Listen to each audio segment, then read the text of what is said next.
thanks very much for coming tonight. And I feel like there's such a good room here of people who are going to ask tons of really great questions, because it's like it's set up perfectly for your community here for sure. So believe it or not, everybody, we do a bit of prep and we do talk to each other beforehand. So I do, spoiler alert, I know a little bit about you, but I really want to bring out today like where you came from in that journey, and there's some areas I'm particularly interested in hearing some stories about. So let's start off with, before you started the company that most people might know you for, you started working for a few startups. I think that's probably a good place to start. So what were you doing with those previous startups before you started your YC back start? Yeah, so I grew up in San Francisco, which is so weird to say because I know very few people that actually grew up in San Francisco, and even living there, it's very transient. So I'm glad to see some Bay Area folks here. And my dad was early stage Apple. I'm going to go back a little bit further. And so I started working at a startup while I was in high school, because that's just what you did. And then I worked at a startup in college, and then I got into medical school and didn't go because I worked at a startup. And my Persian father loved that. It went over really well in our household. And so I started working for a startup, and I fell in love with it. And how could he blame me? He was one of the early stage folks at Apple, right? It's his fault. So he's really happy about how things netted out now. At the time, he was not. But I started working at a startup actually entirely outside of healthcare. And I was actually the first hire there. I have no idea how I swung that job, by the way. It just happened. And I'm really honored to have been a part of that. It was, I think, maybe batch 7 or 8 of YC, and at the time, YC was structured really differently.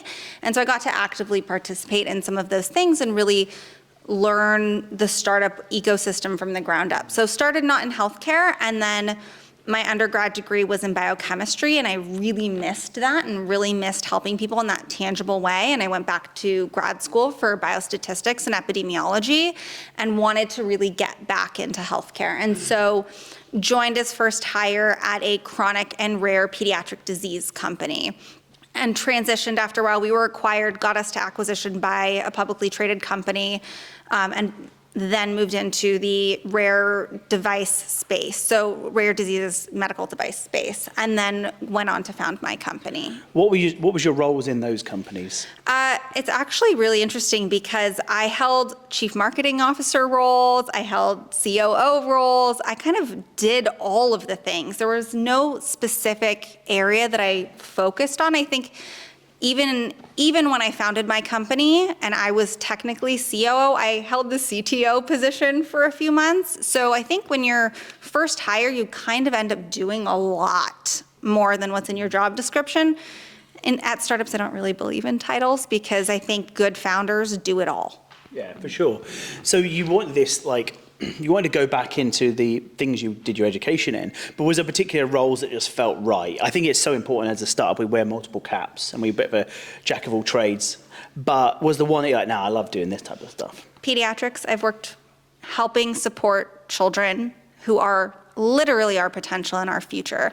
We have the responsibility to give kids a voice and help them be healthy, happy in their lives. They can't speak for themselves, and healthcare is fundamentally broken in so many areas, especially in how kids get care, and that is not just, Western medicine, it's everything. And so really, that's where my heart is. Children and dogs, always.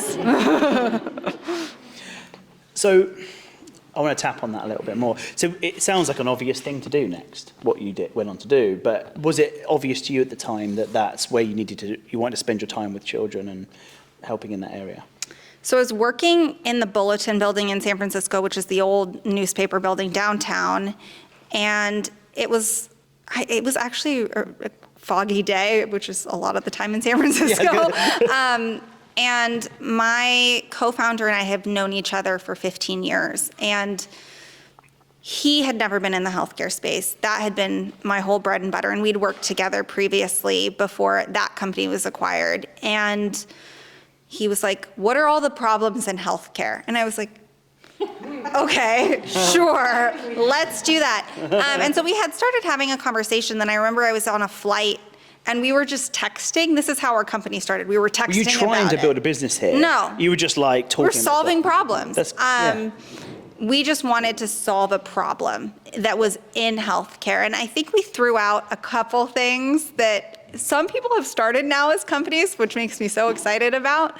But yeah, we were just trying to help kids have better lives and get the care that they need and deserve.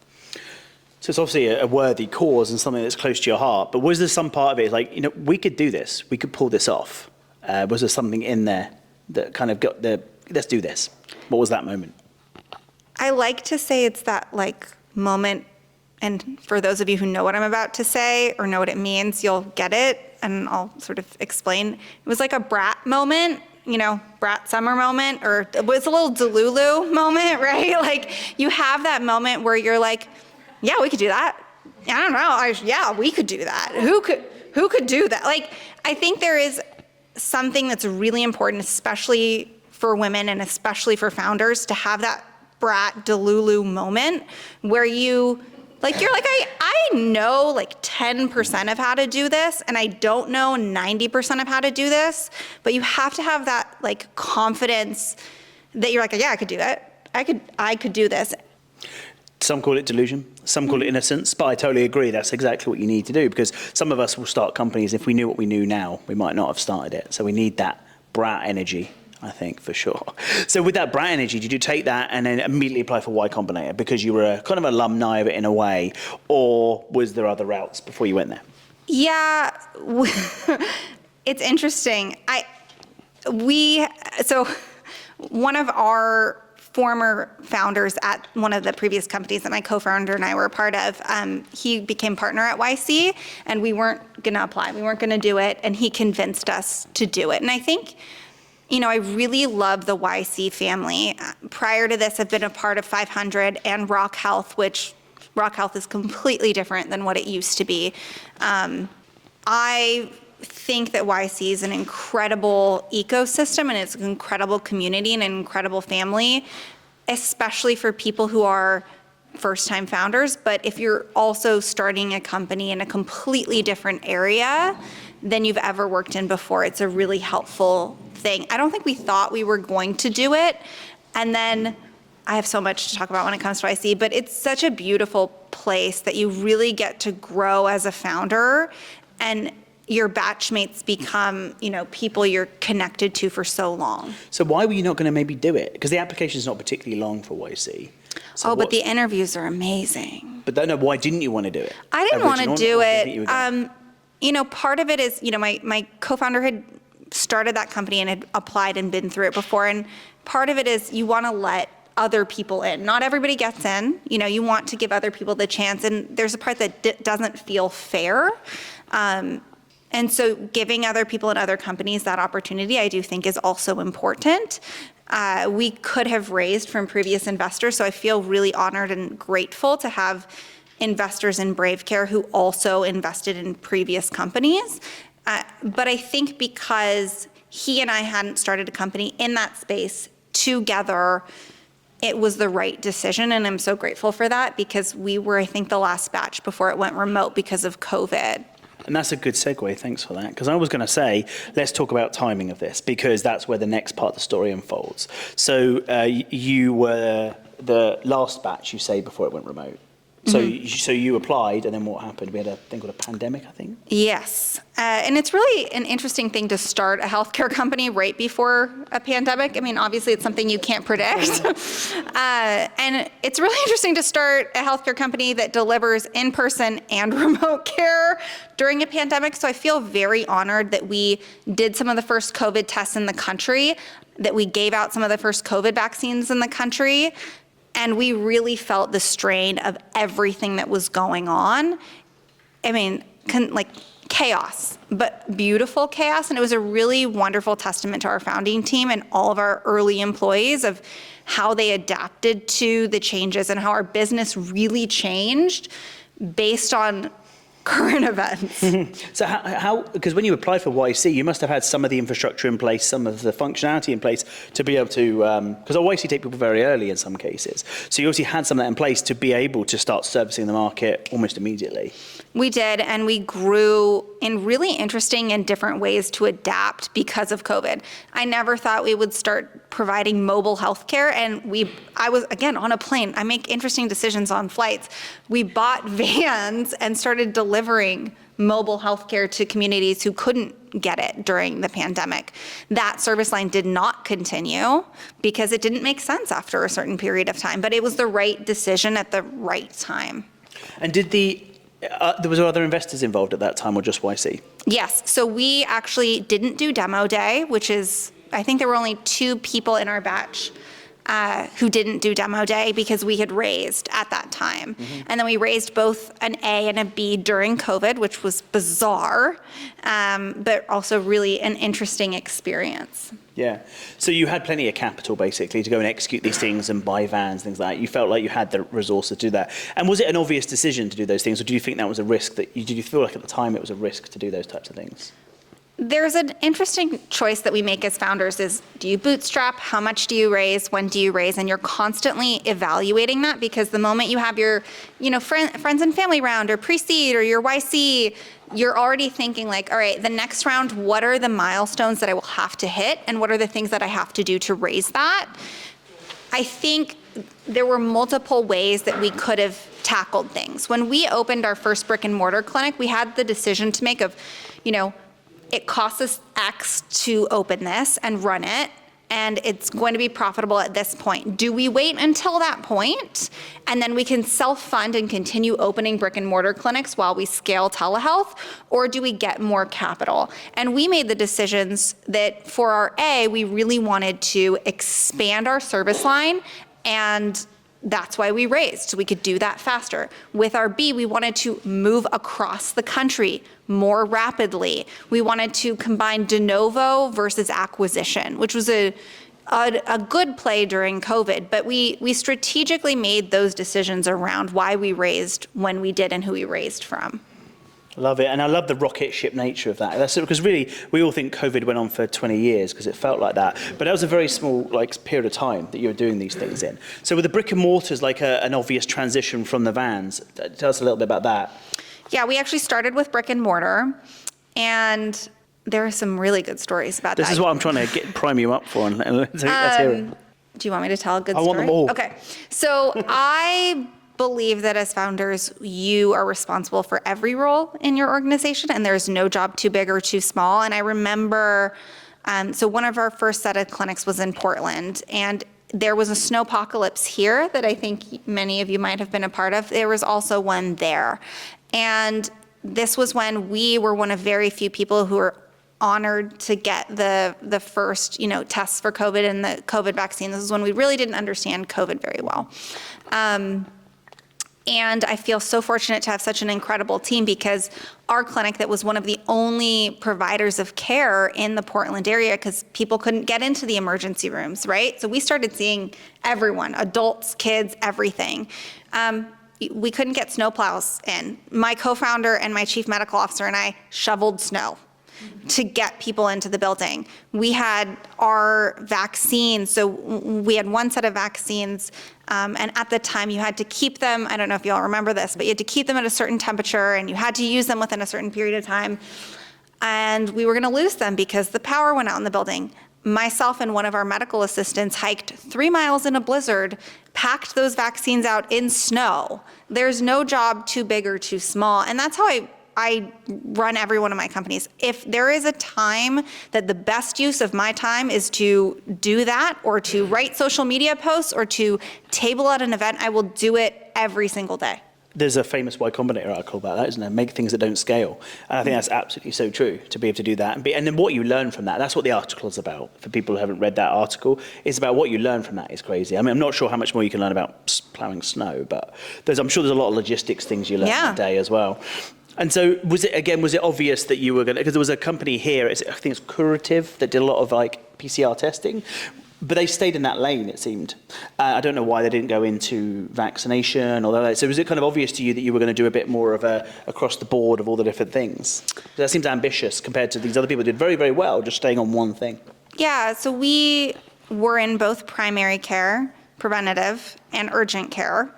And we moved into and tested multiple other verticals. And I think that's what all businesses should do, right? Figure out the one thing that you do really, really well and continue to do it while you're testing other things in the background. And I love testing things in kind of stealth mode. So like throwing up landing pages and, do people actually want behavioral health? Do people want this thing over here? And we tested behavioral health. We tested a lot of things and it just didn't work for us. So again, we phased out mobile, we phased out behavioral health because they were not the right things, but they were important things for us to continue to test. How this is a bit of a startup-y question, but like in a barometer as a founder, how do you feel like you're not being focused versus no, these are things we need to test and figure out? How do you feel about that? I think that you have to choose how much time you spend and you have to trust your team. I hire people who are smarter and better than me at everything, and I trust them. I sort of set them up and then I don't want to get in their way. And it's always a balance, right? With any marketing campaign that you do the things that make sense. You double down on the things that the data is showing you, and then you do your Brat Delulu moment and you throw up a billboard just because you have a hunch or you want to. I think there's always room to test the thing that seems like it's not gonna really work. Maybe you've seen there's a girl who's selling like marketing energy drinks on social media by smashing the cans of whatever energy drink this is. She's like 10 million followers and they like soared with their sales. Like do the weird thing because sometimes it might work. And then also double down on the channels that do work. Was there any more crazy stories from the COVID time? Oh, there's so many. And one so or many two good, so many good ones. I think, what I am honored to say is that I have like such an incredible team of people who have literally gone above and beyond for each other. Team members who, saved children's lives on the sidewalk, at a Portland Thorns game or wherever it was. It's really my team who has like gone above and beyond. So overall, I think the fact that we've touched so many people's lives in the pediatric spaces, those are the best stories to me. So how did it feel then as an acquisition drew closer then and it's time for you to put the golden handcuffs on for a little bit before you go into the next thing? So how does that play out for you? Yeah, I think it's an interesting thing because like we talked about pre-seed, seed, A, B, what's going to happen next? You're always thinking about like what the end game is. Our Series B investor, our lead, happened to be the largest provider of children's healthcare in the country, right? It made sense for us, right? For us, it made sense to have investors in real estate, in, healthcare, all, kind of like the right things for us. And so it's hard to know exactly the right move, but my goal in all of this is to help as many people and children as possible. And so to be able to support such a strong nationwide brand and organization that could take what we built to the next level and impact even more children's lives, that at the end of the day, our patients and the people we help come first. And it felt like you couldn't achieve that as a deeper partnership. It felt right to get their resources behind it and go to the next bit. Yeah, I think there's a lot of other people, One Medical, there's a lot of other people doing brick and mortar, One Medical's now part of Amazon, right? There's different decisions that you can make along the way. This felt right to help as many children as possible. And how long did you stay with those guys? 2 years. Yeah. Yeah, and so that's my third acquisition to being at a big publicly traded company that it operates at a completely different level and has such a different stake in the game. And did you feel like was the frustration as a fast-moving startup founder that raises all this money really quick, or could you just did you have to deal with it? Did you really achieve what you felt like you could achieve? I think it's a balance. I think there's so many things that I learned from being in such a strong corporate environment. and understanding that healthcare systems work in a very different way than startups. That's incredible. You have to learn, no matter what environment you're in, to work within that environment. And so there were a lot of things from the startup ecosystem that can be really helpful, and they can also not be helpful. You can move fast and break things, as you've all heard, but you can also move slowly. And a lot of the thing about startups is that's one world. And then there's also the corporate world, and there's all these other ways that people operate. And it's a great way to learn how to sell to corporate when you work there. I bet. So you stayed there for 2 years, and where does that bring us up to now, year-wise? Yeah, so 20. I made the decision to leave.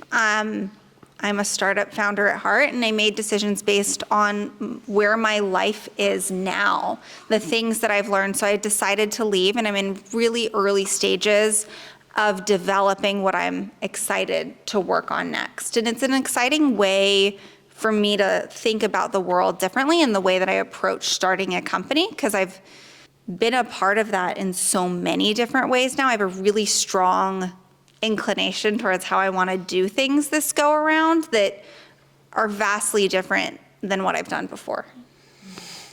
I want to, if I could ask a few about what are those sort of things? Is it being a solo founder this time? Is it about just staying out of certain industries? What are those things for you? I think there's a balance on a couple things. One is funding. When, if, what does that look like? And what are the milestones that you want to attach those things to? So I have done the bootstrapping. I have done the raise early on. I've done the raise on a deck when you have nothing. I think the market and the climate is so different now. It's interesting having grown up in the Bay Area and the way that people used to be able to raise money. There's just more people you can raise from, and there's different ways to raise now. So you have to look at what the market is. We're also in a really interesting time. I've had friends who are trying to raise, who have raised and exited their companies, who are struggling to raise right now. So that is definitely one. As far as industry goes, I think I'm excited about exploring ways to help people across the board and not just in healthcare. Okay. I won't push too much. I think it's early. What I will say is I had an interesting conversation. So I worked for a founder a very long time ago who asked me what I wanted to do with my life and my career. He wanted me to say that I wanted to be the chief marketing officer for this company, and this is what I wanted for my path. And I just don't do that. And I told him, he's like, what's your career goal? I was like, I want to help people. He's like, I can't do anything with you. I can't do anything with that. Sounds like a nice guy. Yes. And that still holds true. I want to help people. And I love doing that in really different ways. I think one thing that we aren't focusing on enough, especially in healthcare, are the people who are providing that care. And so there's a huge problem right now. Physician suicide is at the highest it's ever been. Physician burnout is at the highest it's ever been. There are a lot of challenges with human capital right now and the workforce. I'm sure you all know, COVID changed the way that we all we went to work.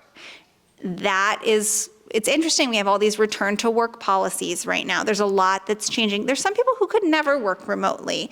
And so as our workforce needs change, AI, we can talk about all of those things. There's a lot that our organizations need to do to change with them. And I think we have to move a lot more quickly to do that, especially in healthcare. Yeah, and I think last thing I'll say on that is I think we are floundering a bit in that space, because I've been an entrepreneur for many, many years before I started a tech company and raised capital, and I was chomping to get in an office with people. But then by the time we were raising capital, we raised 1.3 million in COVID with my previous company, and no one wanted to come into offices, because everyone's now, oh wow, I don't have to come in, and now there's this weird culture now where some companies are trying to drag people back in. A lot of people don't want to go, and these mental health things that we're finding. I'm wondering what's going to happen, really. I am too. I think one thing that we talk a lot about in 2024 is all the layoffs in tech and the restructuring and the AI. component or for why we're, having redundancy in roles. Our workforce is changing. AI is changing. There's things and jobs that are going to happen in the next 10 years that don't even exist yet. And the workforce is going to need to adapt to that, but organizations really need to adapt as well. And I think where we're missing some of the gap is how government and our organizations work together, because this is not just on organizations. A lot gets put on organizations being responsible for things like parental leave and, childcare. There's a lot that we have to do sort of as a country too, to really make change, I think, for our workforce. Brilliant. Yeah, a lot of homeschooling stuff happening as well. A lot more options available, but how do we filter out the right people? So, thank you, but we're not going to stop quite yet. It's your chance to ask some questions. So, these don't amplify anything, as you've probably realised, but what they do help is my camera hear you. So I'm going to pass my microphone around. Chris is going to help me. My glamorous assistant here, Chris, is going to help do this. And so, if you want to raise your hand if you've got a question, and you keep yours, you take mine, and please ask a question. And yeah, thank you. Great. Anyone? Taheri? I never ask questions, but what interested me was, especially at these events, was what you mentioned regarding the talent, the human capital, that you're really good at identifying the people. And that's what we're currently, dealing with our company, is that 3-year cycle in marketing where a bunch of people are leaving, and that great capital, their human capital, is very scarce. How do you identify, or you said that's your specialty? If you have like one or two cherries that you would want to share about, how can you identify that talent and bring it into the team? So this is good or bad. Sometimes I will hire someone like within 5 seconds because I just know, and you can't quantify that, right? And I've done that, and it's also gone miserably. But what I will say is, I think a lot of folks are using psychometrics and testing, and that can get you so far. At the end of the day, when it comes to hiring, hire slow to an extent, but there is only so much that you can predict with people, because people are unpredictable. It's your job to identify the right people in the right roles at the right time. So what does your business need right now? Is that person going to help you get to like the next phase? But also understanding, like, it is important to understand when someone in that role is not working out, or that your business needs have changed, right? You can go into hiring the right person at that time, and then the business needs change. So does that person move into a different role? Does their role shift? We often hire for things and we're like, I think I need someone to do this, but you don't actually end up needing that. And so especially in startups in early days, it's who are the people that will learn and do anything? They're like, I will hire someone who has no idea how to do something, but has the grit and the tenacity to learn how to do it. That is the person that you hire. You hire the person who's like, I'll do it. I'll figure it out. I've never done it before. Because as founders, 90% of the things we do, we've never done before. Nobody knows what they're doing. Everybody's just figuring it out. So hire the people, especially in the early days, who can just figure it out. They're like, oh, yeah, sure, I'll do that. I think you're worse off as well when you hire a hyper specialist. That's often not the right role in a startup, especially. It depends. If it's med device and you need someone, but yes, yeah, I think there are certain things you're like, I need someone who's better than me at this. I think one thing that we don't do enough is hire contractors, fractional people, and advisors. So I encourage everyone to say, like, do you actually need this person as a full-time hire? Can you have them do a project for you? Really think about hiring and who your team is in different ways, because oftentimes you will attract an even better candidate because they're fractional and only support you 10 to 20 hours a week or just for 3 months. Anyone else have a question for Maryam? Oh, Cheryl, back there. I'll get back to you, Sydney. Great. Thank you. Hi. Really interesting and relevant experience to my startup. raised in the seed in the pandemic time, so had the deck only, and then raised my A recently. Congratulations. So, very different You're times. one of a very small percentage of women who has done that, so congratulations. Yeah, I had a side question on that, but my main question actually is in healthcare disruption, because I heard some people saying that a lot is broken, and you debated kind of what are the issues in healthcare. The problem I'm running into, we're trying to change what's broken in healthcare, which is the conventional medicine way of doing things, which is, not kind of tackling the chronic conditions that we're seeing with kids and adults today. So gut health is tied to that. So we're kind of disrupting this, and it's all cash pay, and I'm able to show the initial traction. But then VCs to be on that venture route, which we have to because we do a lot of research and R&D, and we're kind of a biotech company almost. VCs go back to, towards the B. Are you going to get insurance reimbursement? That are you going to get adopted by the hospital system? So when we go down that track, then you're kind of looped back into the conventional system and adhering to that. And you mentioned earlier about playing with, I think something like, how do you play within the system? So I'm curious kind of to hear that perspective, because I'm now struggling, geez, if I go back to insurance reimbursement, I'm limited now to all the things they want, and it's going to ruin my whole business, the model, and it's going to make me do the wrong things for my customers. I'm changing lives of kids and adults and parents, and so I'm just struggling right now to shoot, how do I raise the next round? I'm curious from your perspective in sharing your journey and with the acquisition with pediatrics. So what was exactly the problem you were trying to solve? Did you solve it? And when you were acquired, did you feel like then you're kind of absorbed into the system again? Or did that system retain what you built and truly disrupted healthcare in pediatrics? So, or whatever you were trying to solve. So curious to hear that whole. Yeah, absolutely. Huge fan, have followed you, I have a daughter, and really love what you're doing. I think you're in a unique environment too, because you're sort of fighting an uphill battle in a sense because of what happened with Ubiome. For those who don't know, really gut health testing issues, bad things. YC funded. Bad things. FBI raids, not great experience. Never a good start. Never a good start. You're also in pediatrics, which makes it more challenging because working with anyone under 18 has its challenges. But you're doing really good work, and I really appreciate that you want to continue to do the best good for your patients and the people that you're working with and the population. So the first part is, one, I have someone to introduce you to talk to about reimbursement, who is the best. Again, don't hire him full time, but he's amazing, to talk strategy about that. Second is, you will figure out what the right decision is at the right time, and there's not a wrong decision here. You're the only one doing this, right? So you get to choose the path that you feel is going to be able to deliver that care. What I will say is, so we had this model of primary urgent care telemedicine. So the reason that it made sense with pediatrics, so just a little context and background, is pediatrics births the most babies in the country. 60% of kiddos, when they're born, do not have a pediatrician of record. So it makes complete sense for a baby to be born and then to just come into our ecosystem. They have a pediatrician, primary care provider. If they have any urgent care needs, they could also come to us.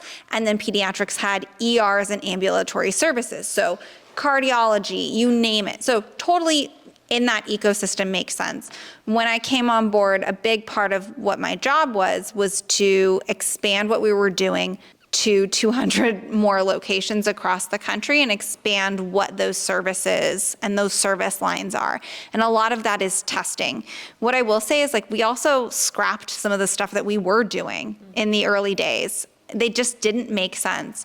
I think what I learned, a lot has also changed in healthcare too with the No Surprises Act. There's some other changes that happen with billing and patient appointments and ways that you have to work within the system when you're a part of a larger system like that. But overall, we had to adapt to the needs that those new patients had. And I think it's really interesting. We've continued to learn, and what wonderful, like the wonderful mission that pediatrics really stands behind is, meeting their patients where they're needed. And so we completely updated our service line suite once that acquisition happened, because we had done things during COVID that just didn't make sense anymore, and it didn't make sense for us to necessarily specialize in. So overall, I'm really proud with where we netted out. It's not what I thought we would be doing at all. I thought we would only be doing urgent care, and I never thought we would do primary care, to be totally transparent. And I thought that telemedicine would be more a part of our business. And we published a couple papers on pediatric telemedicine, and it just wasn't. And it has actually taken off more since being a part of pediatrics. I left you with the microphone only because you had 3 questions or so. Did that answer? I hope I answered all of them, but we should talk more. Yeah, I'm interested in speaking. I didn't want to I had a few more layers of questions after that, but also like in terms of like the fundraising, or like, because you raised in a time, or you built Brave Care at a time when, the pandemic was the height of it, right? So I guess maybe like share what would you have done differently in this environment versus that environment, especially for those building in PEDS or healthcare, or just looking to disrupt the current system. It's really hard, right? So we made the decision to do both de novo and acquisitions. And there are pros and cons to doing both. And I have a lot of really strong feelings about that when it comes to brick and mortar and payback periods and things like that. I have had friends, so you might be familiar with Tia. They started with one clinic and they scaled a lot more slowly than we did, right? I think in this environment, you have to really make the decision of like, how fast do I want to do this, and what proof points do I want to have? We made the decision that we wanted to have the proof points of like doing de novo and acquisitions. We made the decision we wanted to test in multiple markets for different reasons. I think if I were to do it in this climate, I would probably, if I were to build brick and mortar, I would probably expand to more locations in one state and wait to go to a new state a lot longer, and I would lean on acquisition more than de novo. Only because of the real estate market right now. So things have changed in different ways. I don't think I would have slowed down as to how many sites, but definitely approaching it in a really different way. The interesting thing about doing acquisitions or bringing on other people is, okay, what does your brand look like? Especially if you acquire like a multi-site practice who has a culture and who has all of these things, how do you then integrate it? So there's pitfalls with both, and there's positives with both, but in this market, what do people want? Real estate prices in certain areas can be really expensive. Are you going to drive that initial patient volume or certain things? Especially you are providing care, I'm assuming, across the country. And so where do you double down? What states? Where are people going to pay out of pocket for this? Where do they, like right now, the economy for a lot of folks isn't great. So who has the capital to actually pay for something that many people might not consider the most important? The people who care about healthcare are the people who are not healthy, right? And in a lot of cases, this was one of my biggest uphill battles, is most people don't care about preventative medicine unless you have a story or a history or health issues. Most people care if they're sick and there's a problem. And so capitalizing on that too is thinking about, where you go with that. And that was such a great question. That's why we do what we do. One, success leaves clues, and also the caliber of the people in the room. It's such a great match. So that was awesome. We got a question from Sydney, and then Emma. Hi, I just have a quick question. You're in a unique position where you've bootstrapped and raised money. I've only ever bootstrapped and never gone more of the investor side of things, partially because of my age. I mean, who's going to give millions of dollars to a 20-year-old? Lot less odds, especially being a woman. What is your experience in both bootstrapping and investing? And in this next venture, which side do you see yourself going to? So I had an interesting, my co-founder, if you ever see a picture of us together, he's like 6'5", really big guy, and I was the tiniest, youngest woman in the room always. I think it depends on the company, because some companies you cannot build bootstrapped. Like, I am not going to build satellites in my garage. I am not going to be able to do certain things bootstrapped, but so one, it depends. And two, like, you will find the right investors. There are people, I mean, I am wearing a neon pink dress with cheetahs on it because I think you should always be yourself. Like, I can't change that I'm a woman. I can't change the fact that I've always almost only been the only woman in the room. And you can't change any of that, but the right people will invest in you. And I adore some of my investors, and they've been with me on so many journeys. I will say, like, my micro VCs, they are the best because they know everybody and they will help make those intros for you. The right people you will find them, and they will help you make the other connections. And I'm so grateful to a couple of my investors who are friends as well, who have helped me figure out the right people along the way. So did you go towards investment because you needed it to scale to a certain level and wasn't able to do it bootstrapped? Yep. Or, I mean, did you enjoy bootstrapping? I've enjoyed both. I think there's pros and cons. Bootstrapping, you have to be more intentional in certain ways and really focus on product market fit. So one thing I will say is the more time that you have away from raising money or before you go into an incubator to determine product market fit, like, get a grant, find someone who's really good and a unicorn at determining whatever product market fit looks like, the closest that you can, is critical. And I think bootstrapping or not, that is key. Like, interview as many people as you can, like, really try to hone that in. I see so many people build product and then they realize they're like, I didn't need, what am I building? No one's using this. I don't know what I'm doing. And it's because they didn't get that early on. I think with bootstrapping, I can be more discerning and I have to spend time, like, I really gotta be careful here and I really gotta be tactical. It takes longer in some instances, but we weren't gonna build a bunch of brick and mortar clinics by shelling out millions of dollars of our own personal capital and growing fast enough. It just wasn't possible, and the things that we needed to do.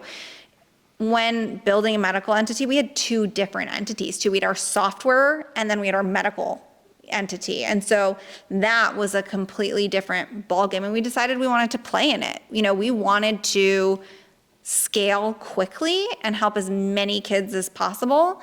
I suppose we could have bootstrapped and opened one clinic and then had that clinic like self-fund the next. It would just been a longer path for us and it didn't make sense. But now I look at things very differently for what I will do next. And unless I build like satellites, I'm probably gonna bootstrap a lot longer. Yeah, I think that's what I was getting to. Just like after you've gone the investment route, if you were more interested in bootstrapping. Yeah, 100%. Because I think unless I have, well, there's always too many ideas, but bootstrapping is really appealing to me at this point, and I'm really careful about the investors that I work with, and I'm so grateful to have found such wonderful partners and team members in my investors who have been through the ups and downs with me, because there are really high highs and there are really low lows no matter how great a company is performing. I've had, you know, I've done the layoffs, I've done it all, and you want investors who help you move through those things, and you learn very quickly who's going to be there for you through the ups and downs and who isn't. Okay, this is like a different topic, and it's more of a conversation, and that is to really, really fix healthcare. And I heard you when you said you really want to help people. I'm not sure if we do this in the system or out of the system. Mm-hmm. So I've been in healthcare for 30 years, and I've been investing in healthcare for the last 10, and I'm an in-the-system investor, but which means that the companies I back have payer clients and provider clients and pharma clients, but mainly payer because they hold the keys to the kingdom. Mm-hmm. But I have met this summer two groups of female VCs, one in Minneapolis, one here in Austin, who've started funds backing people who are investing outside of the system, and they won't back them if they go in the system. They won't back them if they have on their roadmap they want to get reimbursement. And I'm just, this is early trending conversation that I want to kind of have with you. I'm just starting to see this. And as someone who's been institutional in the system, been an operator within the system, and is now an investor in the system, I've never sort of pulled the blinders back and said, can I do this without being in the system? And I'm now starting to ask that, and I'm wondering what you think as someone who's been in the system. Where do you go from here to help the most amount of people? So there's a reason I left. But honestly, I had this idea for a while and am not going to work on it. So if someone wants to, I mean, part of the problem is health insurance, Yes. right? I mean, most people can't even afford their health care, and the things that are covered don't necessarily make sense. We have moved mountains in a lot of ways, and it's gotten better. But I think that our system is based on, I have a problem, and I'm going to get care when I have a problem. And I mentioned it earlier, people who are healthy don't care. We're about to have the highest incidence of young people who have colon cancer than ever before. There are statistics that are showing that people are not gonna outlive their parents due to cancer and other diseases. So I think we have to change the system. I don't know that it's operating outside of it entirely, but this is why I mentioned government as well, because the system isn't working. Insurance isn't working. How we are treating patients isn't working. And how do we get society to care and have that shift towards health, well-being, and prevention, and focusing on all of ourselves? You know, mental health is a huge part of that, that is getting more focused, but not enough. And so I think we have to not only operate outside of the system, but actually change it, because it's not working. The hard thing, and sometimes I was really grateful for this during COVID, the people, I mean, there are people who are at Google or at Meta or wherever who make millions of dollars, who are some of the smartest people in the world. If I could just pull them over and get them into government or get them somewhere else to actually make change, we could do a whole lot more. The problem is, you're not gonna make $1.3 million a year and then get, X money in RSUs, right? Some of that happened during COVID. We had some really talented and amazing people who were I am gonna go build respirator masks in my apartment, right?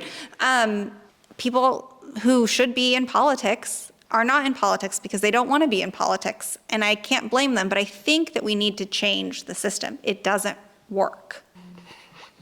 Thank you.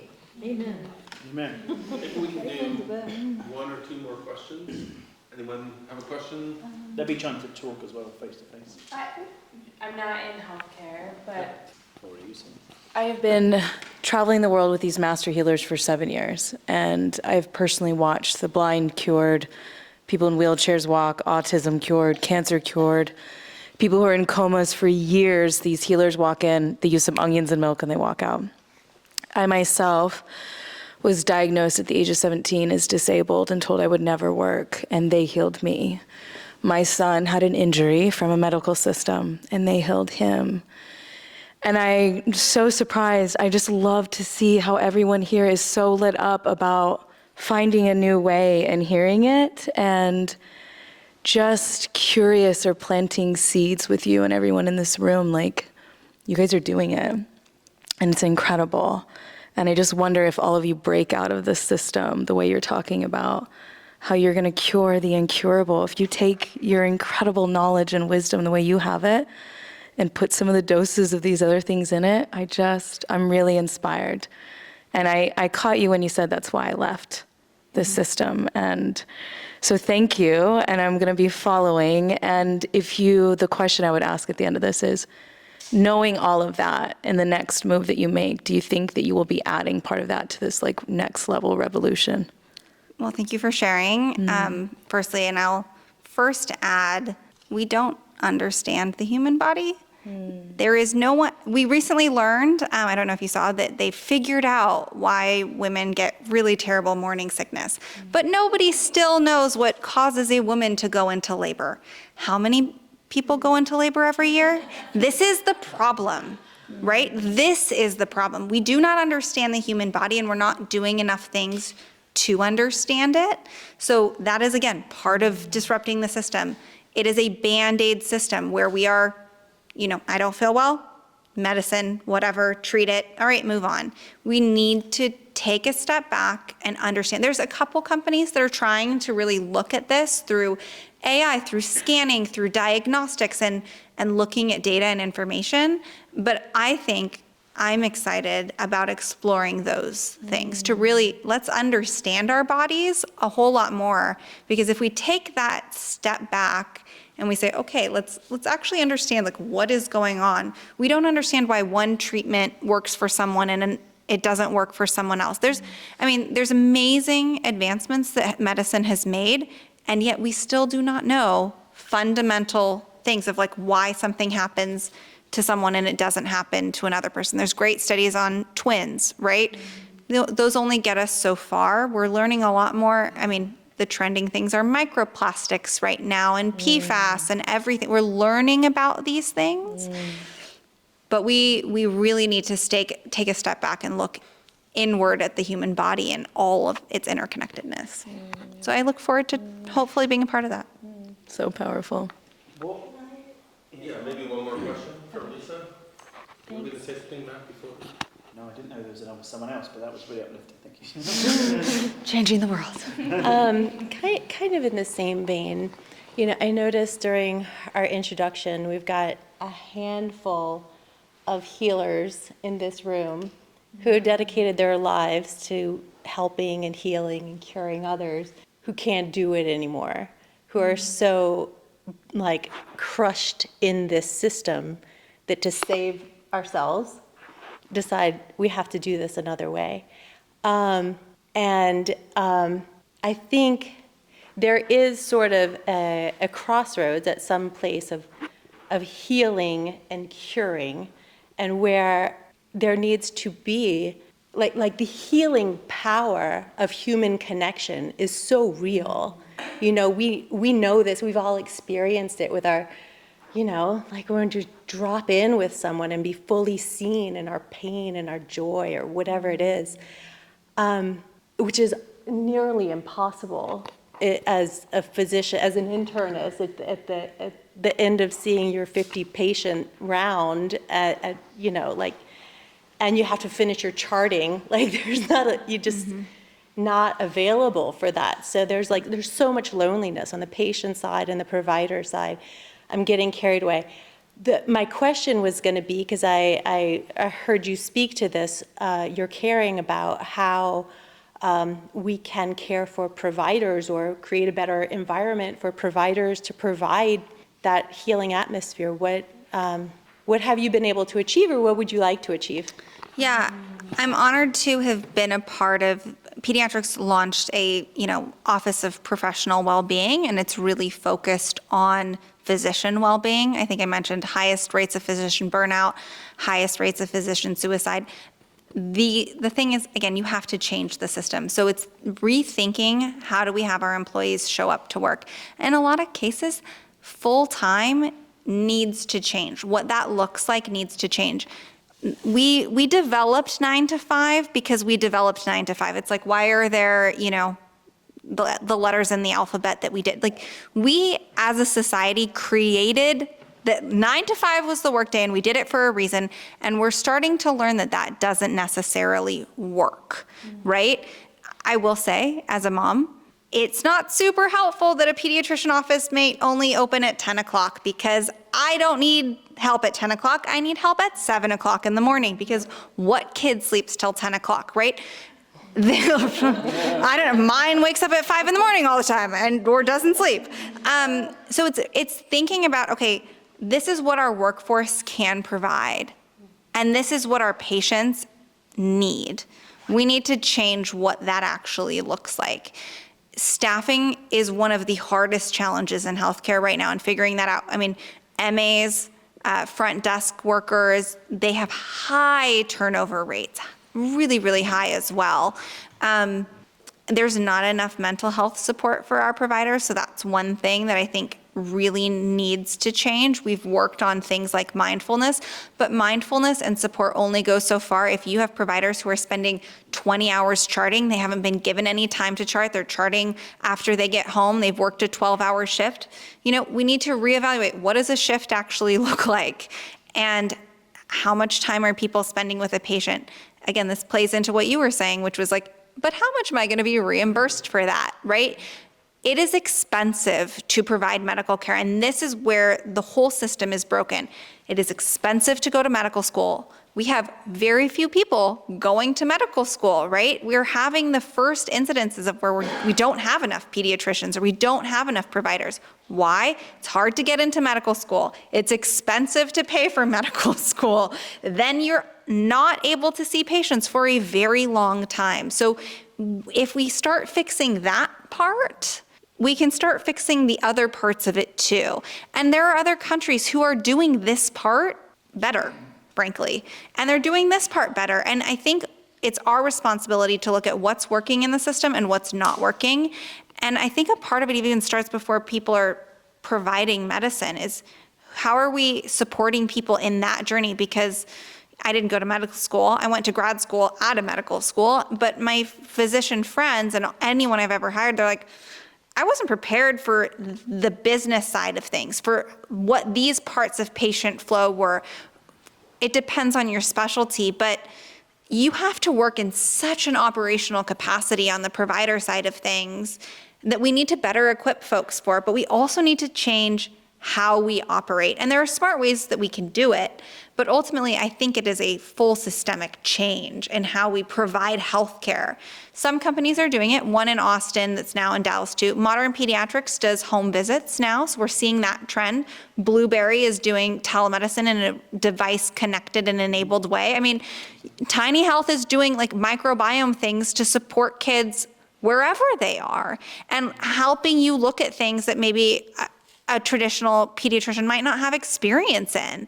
That's the other thing. We have to set up our providers for success, and we expect them to know everything about everything, right? Like my friends who are OBGYNs, like they got a very short course in nutrition and they're expected to know it all, right? So I think, again, it's a systemic change that we need to do to support our providers and not expect them to be the expert in all of the things.